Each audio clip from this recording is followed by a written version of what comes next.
Hello, welcome back to another episode of No Offense Taken. I'm going to jump right in. Sorry, I'm your host, Sarah Hips. I'm jumping right in. Um, Today I want to talk to you about the offense of obedience. Um, it's just been on my mind, and yeah, I want to talk about it. I'm if you follow me on Instagram, you know that I'm pretty honest about who I am, who I've been, what I've done, what I've gone through, all those things. Um, and last year, I got to have just like the gnarliest experience because um, I was exiting an affair relationship, and I was just trying to throw myself at God.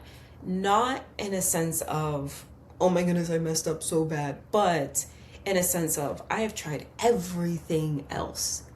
And I just think I really gotta try the one thing, which is full surrender. Because up until that point, I I was piecemealing in different parts of myself to God. I trust you'll keep me healthy. Like, here's all of me, and I'm giving this chunk to you. And I was doing better. I was giving more chunks, but like I wasn't giving everything over.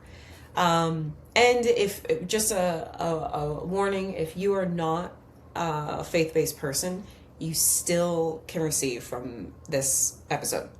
Um, but yeah, and so I got to the point last year, January of last year, where I just was like, you know what?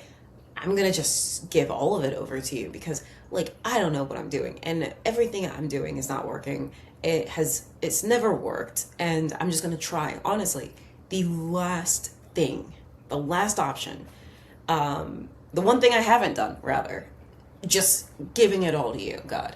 And so I got in a habit of I would wake up every single day and I would read some Bible, and then I would say, Lord, I want to do anything that you tell me to do. If I wake up and you tell me to go jump in the bay, I will jump in the bay. Just tell me what to do. And here's the thing, that's really admirable. It is. I'll give myself a pat on the back. But we we don't know what that entails. And it's always one thing to say it, and then it's always something else to do. And you know that. But like this morning I was watching a sermon, and he was discussing the man at the pool. So there's a story in the Bible where Jesus goes into a town, and he goes to this pool. It's considered a healing pool. It's where disabled people go, people with issues. And when the water is still, and then when it bubbles, and no one knows where the bubbling comes from or what's happening, but when it bubbles, um, then they go to rush and get into the pool, and the first people that get in, they're healed. And when this man is approached by Jesus, so Jesus walks past everybody. This man's been there for, I want to say, 34 years, 3 decades, and Jesus says, "Do you want to be made well?" And the man comes back with reasons for why he isn't. Other people have help to get into the pool faster. I don't have that. I'm alone. So I haven't been healed. Which, I mean, if you're anything like me, you're like, bro, I mean, be on the very first step. After 30 years, you haven't gotten into this pool first? Like, what's the plan here? Like, just like roll on down, scoot closer. But anyway, and so, but when this pastor in the sermon said the phrase, "Do you want to be made well?" Everybody in the congregation, yes. And again, we cheer that. We love that. In culture, when people are given the opportunity to be better, and it's something that's very clear, yes, yeah. And in Christian culture, anytime that the pastor's like, take up your cross, people are like, yeah. 90% of the people, I would probably even guess 98% of the people don't follow through on it. It's the equivalent of when you approach someone who is not in shape or is unhappy with how they appear or feel, and you say, hey, do you want to get in shape? Do you want to get healthy? And they go, heck yeah, I do. And then, but they don't show up for the workout the next day. And they don't show up for the nutrition class the following week, right? We like to say what we are going to do, what we want to do, what we should say that we're going to do. We rarely follow through. So it's really admirable and beautiful when someone says, like, Lord, whatever it is, I'll do it. But when it comes down to doing it, it's dramatically different. That's why it is like the path is narrow to God, because the amount of people that will actually walk it, have the faith to walk it, the endurance to walk it, and the willingness to walk it, those are very different things. And so going back to last year, if I'm honest, I said that prayer and I meant it. The absolute hardest thing, the most impossible thing in my mind was, I never get to see or talk to this person again. I cut off this situation in a way that feels like cutting off an entire limb. Not because it's that person only, although so much of my heart was with that person, but when it really came down to it, I was cutting off a part of me that needed to keep a hold into a previous version of me, because that's who I was. I was someone who allowed less than, or thought that really crappy effort or behavior was like where I was, if that makes sense. I guess a good example would be, if you go to rescue a dog and the dog's been chained up and kept in a little crate, and this is not how this dog is supposed to live. Like, it, everybody knows it. This dog doesn't know it though. And like you unchain the dog and you open the crate, and maybe the dog like comes out, but then they run right back in because this is what they know. This is what they know. It doesn't seem like it hurts, but it's also like, this is where I'm at. This just is what it is. You know what I mean? And so I felt the deep pain of having to move away from this person. But then, when God brought it on me to like, okay, you're done here. Obviously that was hard. That was hard to be like, I'm ending this, no more, despite how I feel or whatever. But God did not end there. Over the spring and the summer, he requested more from me. And he requested acts of obedience that made me feel crazy. And I've spoken on Instagram. I looked crazy. I looked crazy in the things that I was being obedient in, but I was being obedient. And the thing is that a lot of the ways that you will have to be obedient may look crazy. We always reference like Noah and the ark, and here's this man that's building a boat, and we have to assume not like readily near water, like, and also the size, whatever water was nearby, people were like, this is clearly not going to fit in there, but also for a place that had not experienced rain, so that looks crazy. And I know, like, I've heard pastors who will reference that, and like, there's one big pastor that will talk about like crazy faith and things like that.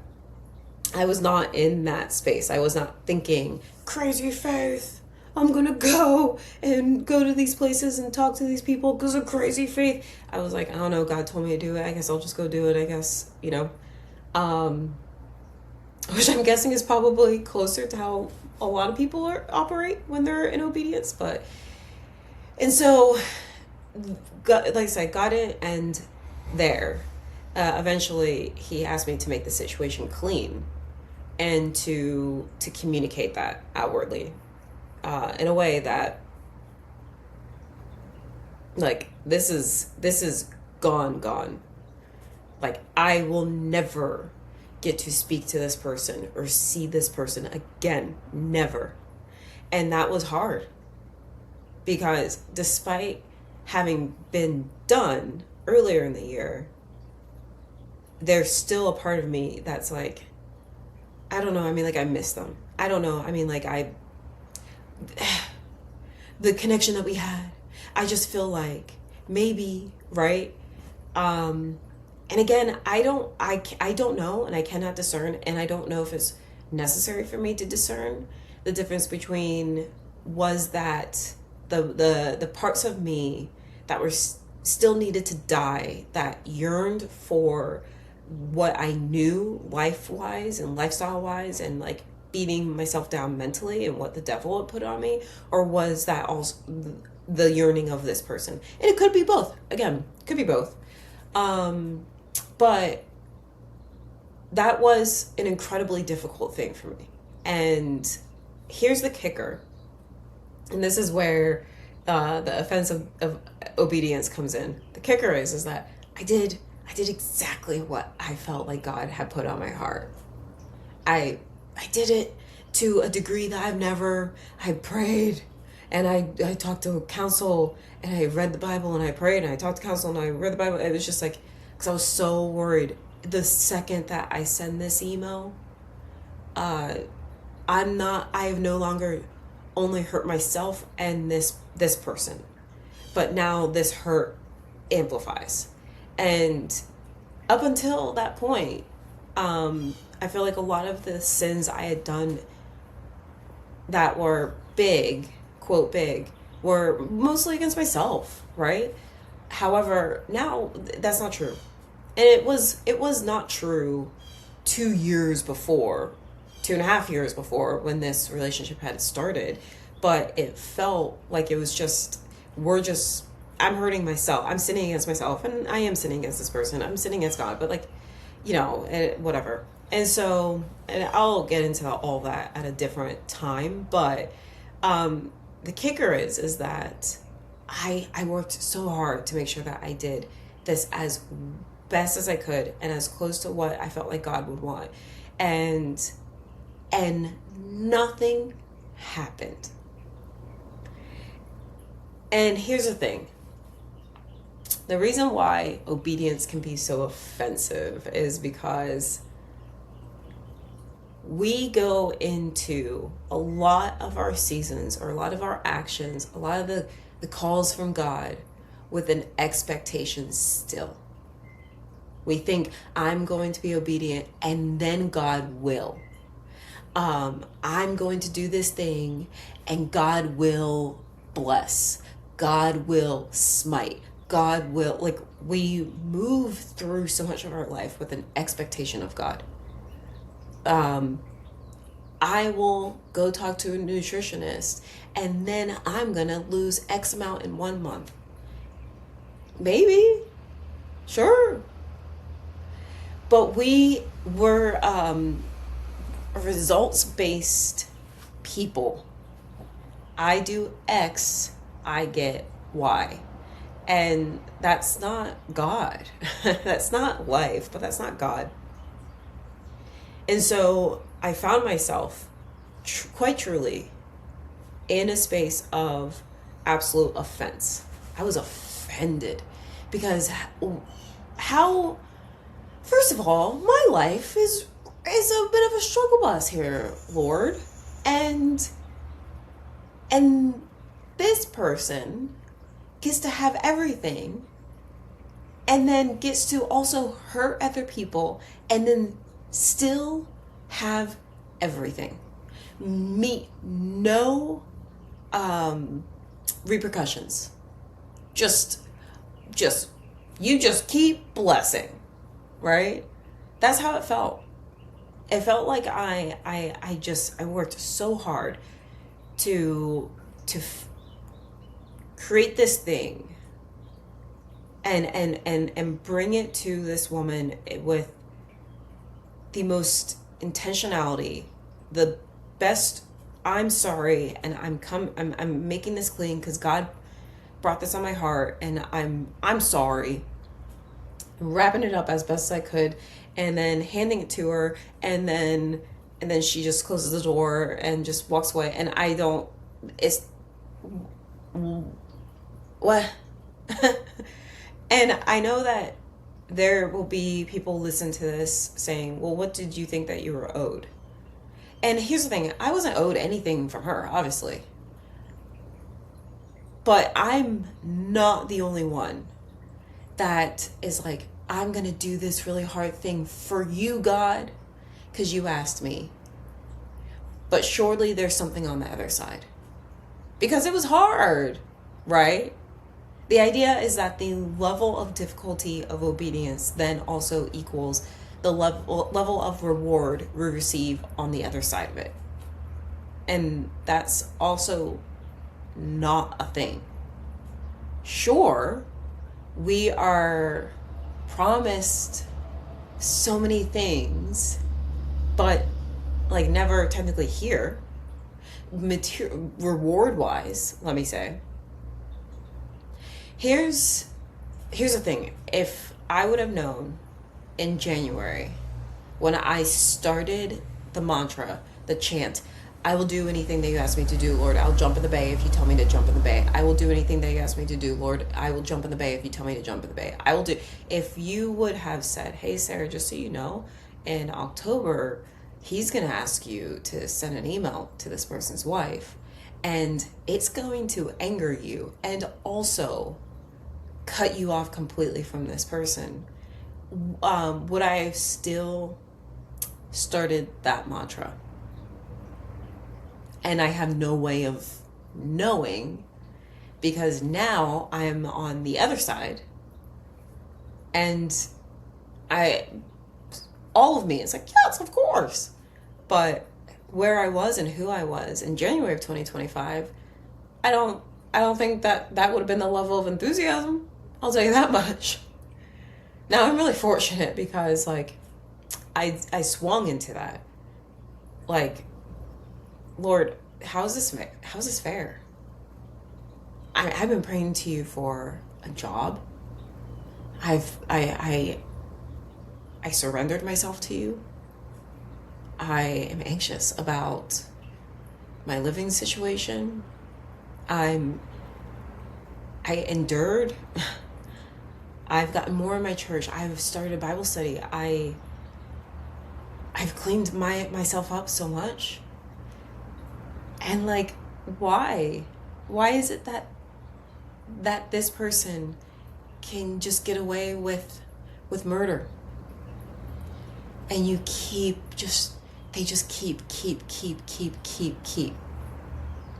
And I'm fortunate because I have friends.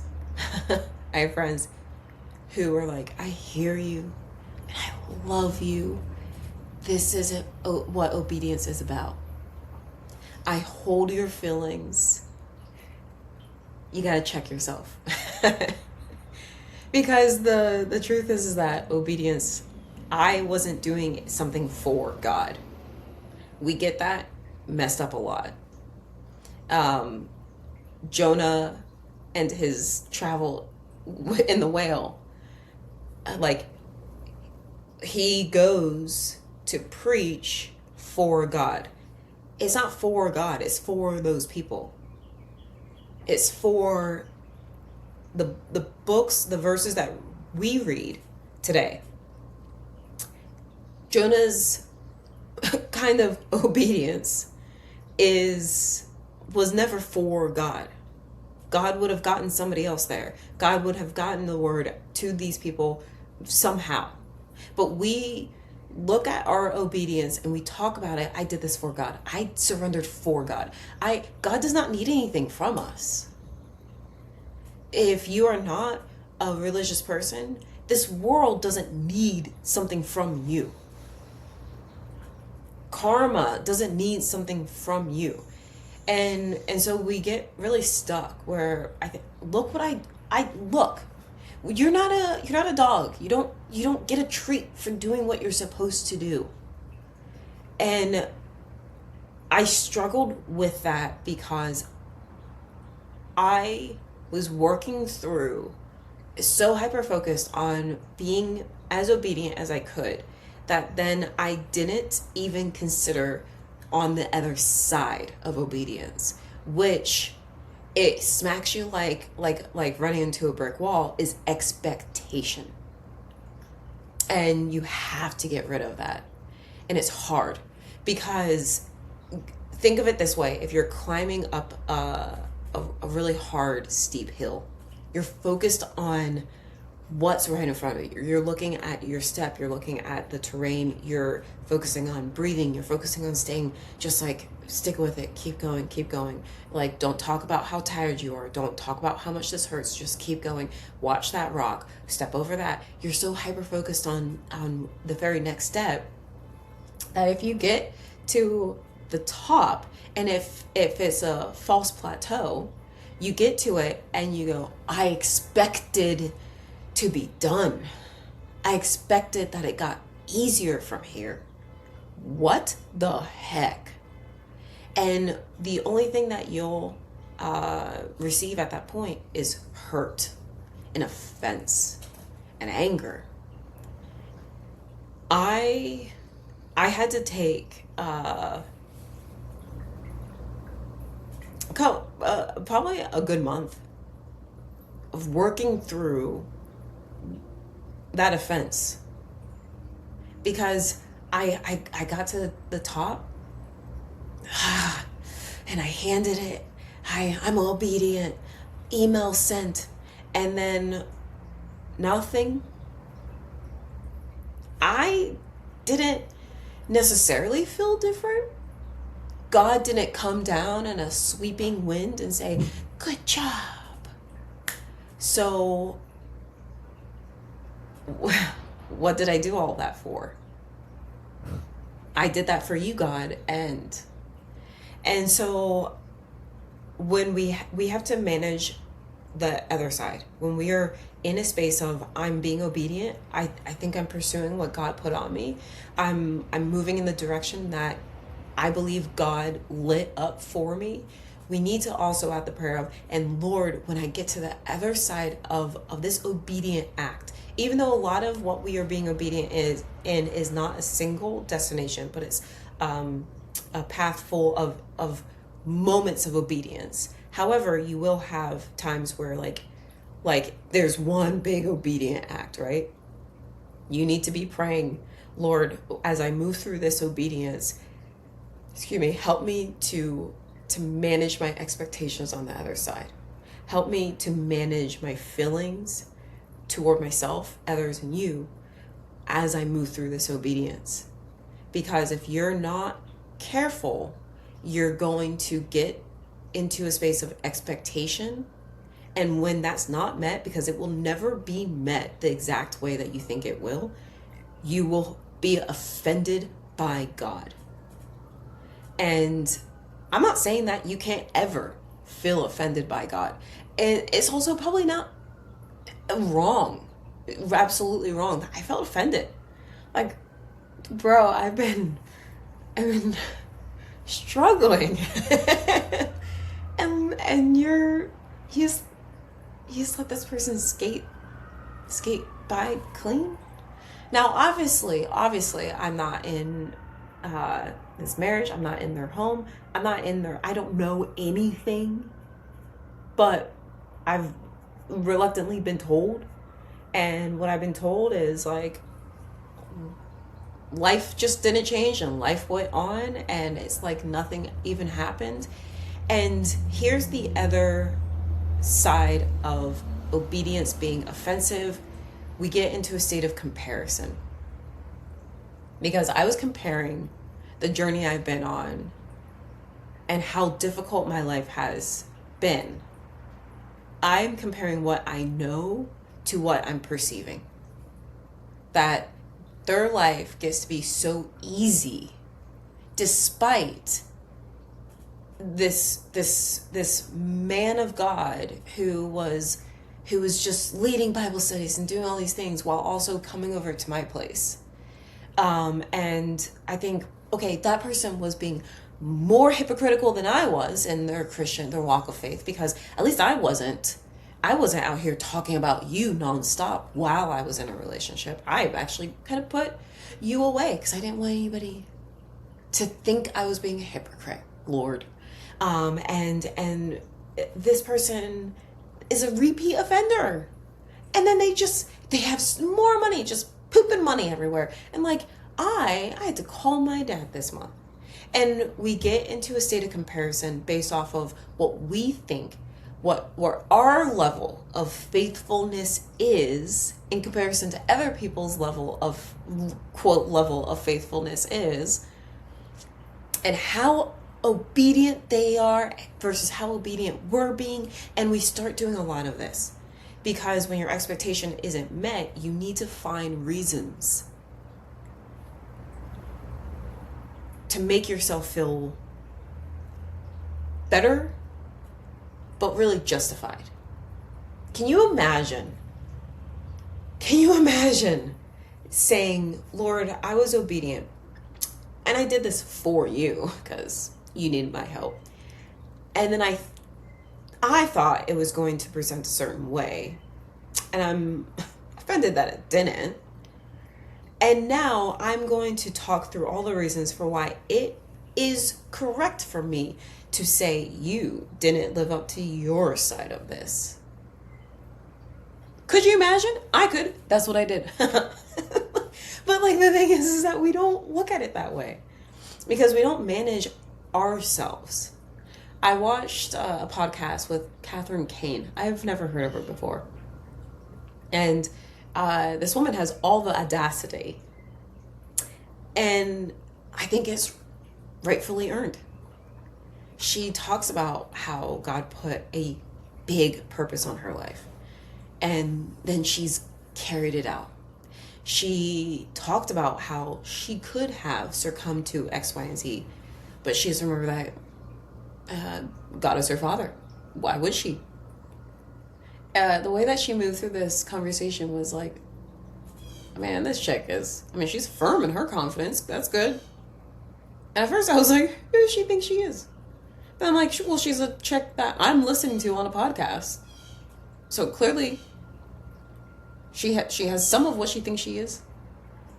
But she talked about when her understanding of following Christ and surrendering to Christ was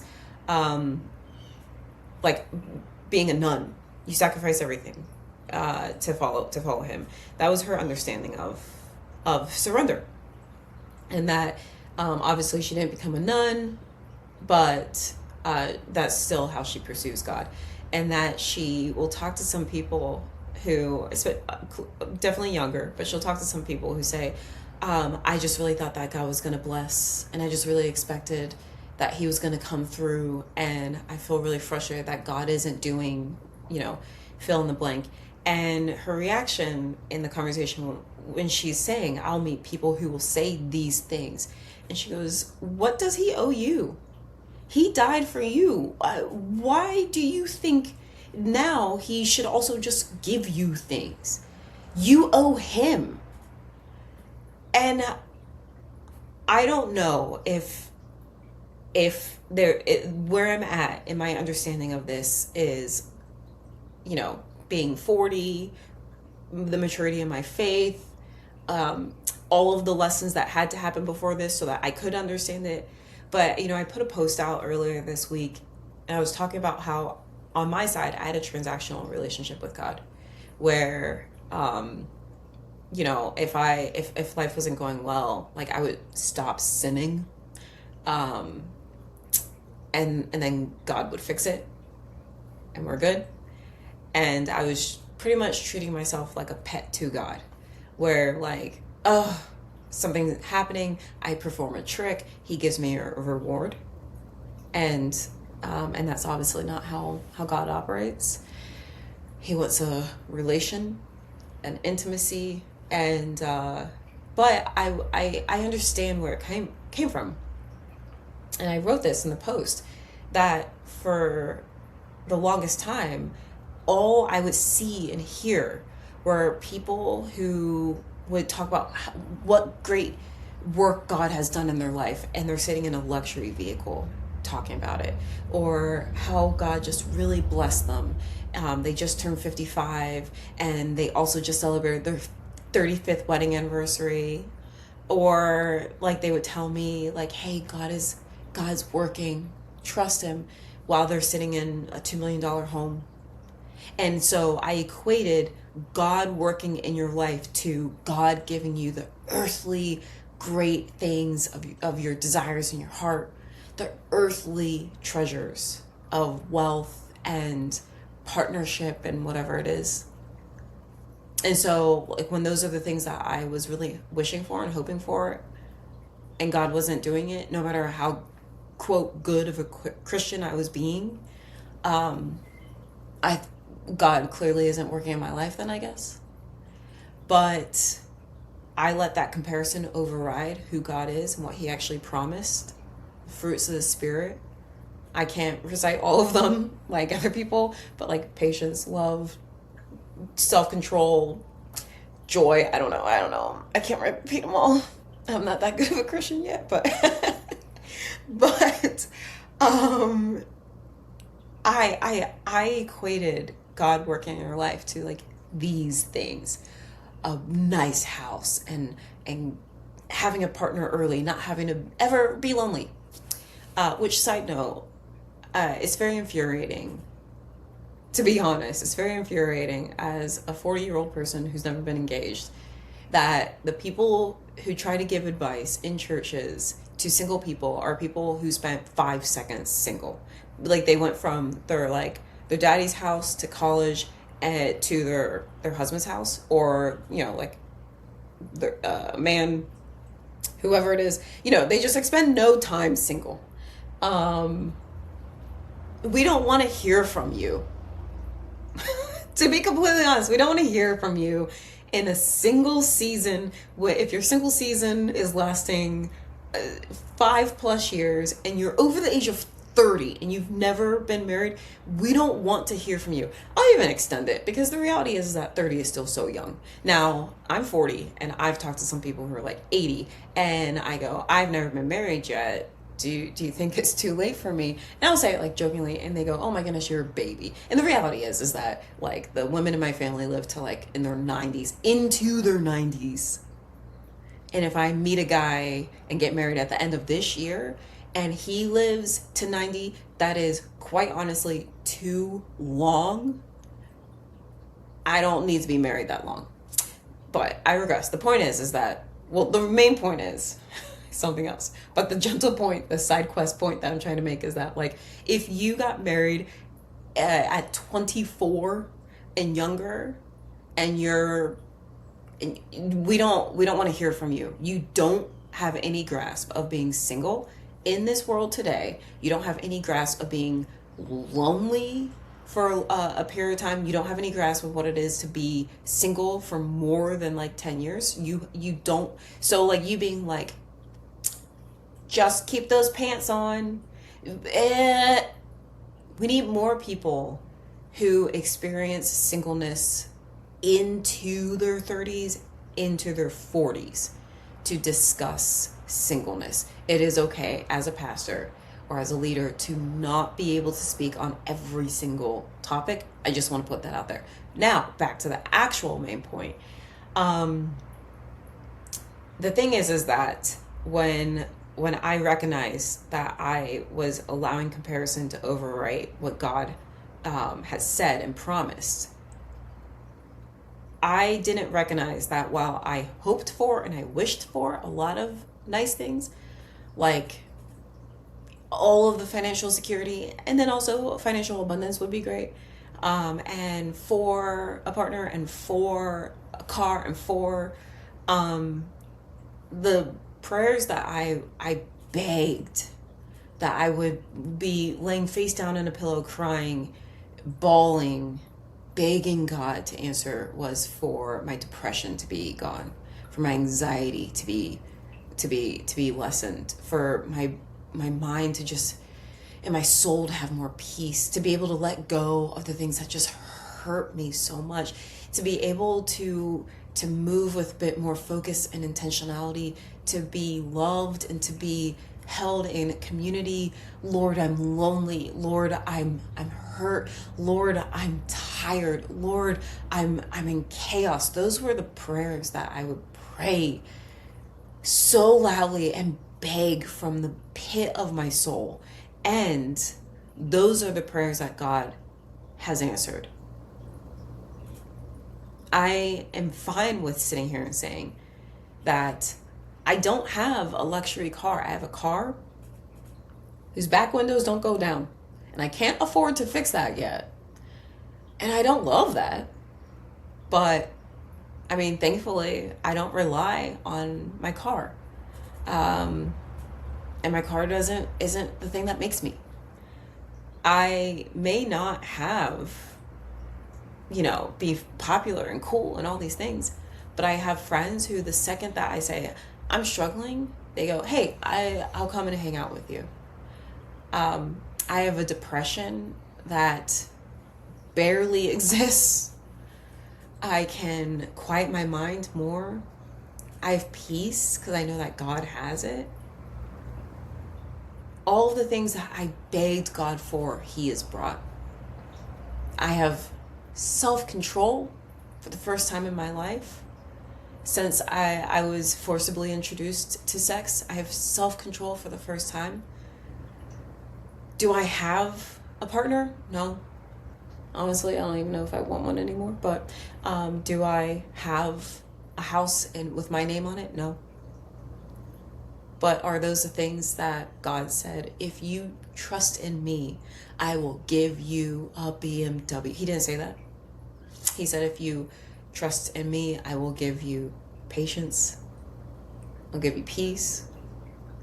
And when I look now at my obedience last year and the offense because of expectation that I experienced, and then the maturity to at least be like, we're working through this. We're going to work through this. We're going to work through this, because I'm not going to let my expectation overwrite God and create space between us. Here I am now, where the sun shines and it's shining for me. I'm happier, more complete, more patient, more peaceful, more trusting, because when I was obedient and then I wrestled with the other side of obedience, what I know is that God allowed me the lesson of, you did not do that for me. You did that for you. And I'm proud of you. And I'm glad to know that you are sticking with me. And thank you for trusting that life wouldn't end when you cut off your arm, because you have another arm. And I'll give you people that can help you on the other side as we regrow that arm. You're building a trust in yourself by trusting God. That the next time something hard comes up and I have to be obedient again, I can say, okay, I've done this before. And was it easy? No. And I have no clue how hard it's going to get in this journey. And I have no clue if it's going to be harder on the other side. But the last time I was obedient, God didn't let me down. God was with me. God let me hash it out with myself a little bit. And we were good. And actually, I felt more blessed on the other side. Not with the things I decided I should have. And so when a pastor says, do you want to be made well? I strongly encourage you, ask yourself, am I willing to feel offended by God in the pursuit of what he has for me? If God says, do you want to be made well? Take a quick second before you answer, because if you're going to answer for real. A lot of people do not want to be made well. They want to exist where they are because it's safe and it's comfortable and it just feels fine. And that's okay. You can say, I'm not ready yet, God. I'm not ready yet, hopefully. But if you're going to answer that and you're going to say yes, then you also have to understand, because when we look at Joseph, someone who is given a dream, a gift of dreaming and dream interpretation, and feeling like God's hand is on me, I would be deeply offended if every single part of the journey just kept feeling like falling backwards and like God must not be showing up in my life because I'm in jail. God must not be showing up in my life because I'm actually a person of integrity and I'm being accused of something I didn't do. What? However, and I had heard a pastor say this, if God had pulled back the veil and showed Joseph the end, but didn't show him the everything in between, does Joseph continue? Or if God had pulled back the veil and showed him the end and then showed him everything in between, would Joseph have continued? And I have to ask myself, at any given moment, for Joseph, he has this dream that his brothers will bow to him, but now he's being sold into slavery. This doesn't connect. I don't understand how this goes from here to there. But you know what did connect?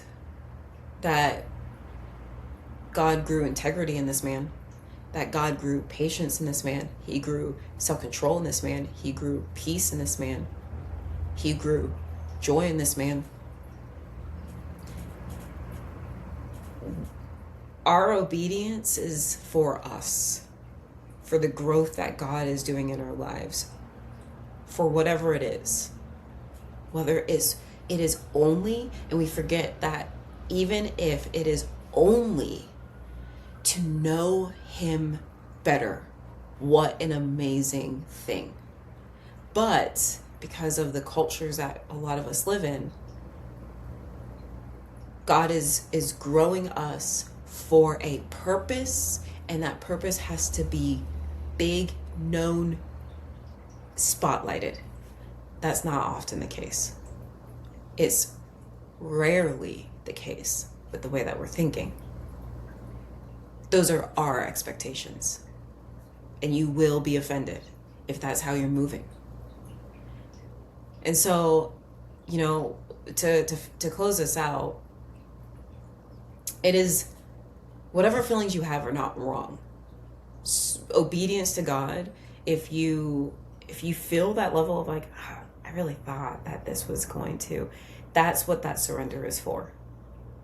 Because instead of you going, God, but I did this, and then this is how you go, God, I'm struggling, because I'll be honest, I don't know, it's my thought, it's mine, but I'm bringing it to you. I just thought it was gonna look different, and now you're bringing I feel disappointed and I would like your help with this, as opposed to, I feel anger, and the only place I can place it is on you. You didn't do. Because obedience is, I'm telling you, is rarely going to result in a thing that looks like what you think it will. In my head, there's no world where I send this email and I'm obedient to God. But yeah, I guess my expectation is that this person gets thrown out of their house. Right? let me feel some type of like, yeah, God vindicated. God never, ever, ever, ever said that. That was never at any point part of the instruction he gave me, the insight he gave me. Ultimately, when I had to sit back after like a month, I go, actually, he didn't even really talk about this married couple in what he gave me. He talked about a group. He talked about a whole and not two individuals. But my sight was set on this individual person. And we always have to grasp that our obedience is oftentimes much broader than we can fathom. That's why it has to be done in surrender. Lord, you asked me to do this thing, and I have no clue what you're going to do. And while I'm curious, I also will do and then take my hands off of it. Because getting to a point of surrender,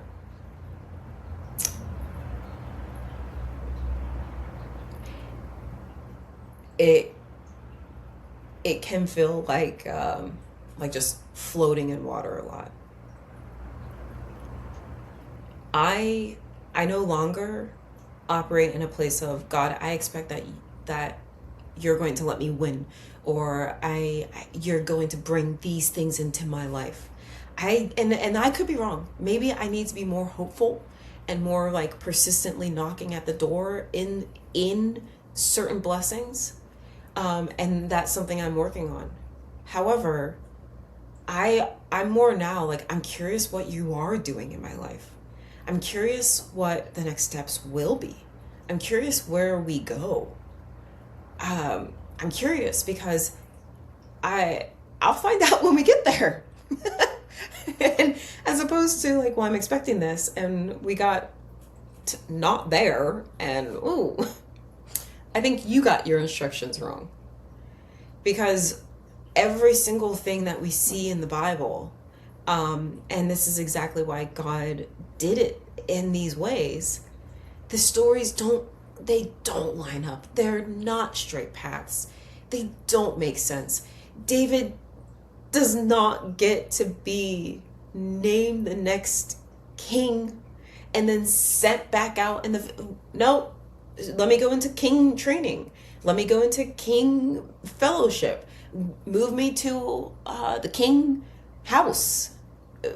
I don't go back into nowhere land. We have to remember when we read the Bible, when we look at our lives, if you look at your life, if you map it, I guarantee it's just none of this made sense. But it makes sense now. I now can look at January 2025 and say, I would do that all over again. But I promise you, I really honestly don't know if January 2025 Sarah would have said yes. Because I don't know if I understood the difference between, Lord, tell me what to do, and I will cut my own arm off for you. I will die for you. And there's still things that I'm working on to die in. There's still things that I feel like are being stripped. And I find myself kind of holding, and I know, like, I'm like, just give me a quick second. I'm trying to open my palm. I'm trying, give me a second. But like, there's a difference. There's a difference. And we talk a lot, but we don't do as much. We don't do it consistently, and we don't do it when it's super hard. And so, yeah. Just ask yourself, if God said, do you want to be made well? If Jesus showed up and said, do you want to be made well? Is your answer one that takes into account everything that could mean? And it could mean some of the hardest, seemingly worst things. Then what's your answer? Are you willing to be offended by God? Are you willing to set your expectations down so that that level of offense drops dramatically? Are you willing to be a whole human and feel all the emotions on the human spectrum for God, for your relationship with God, for yourself in God? Have a good one.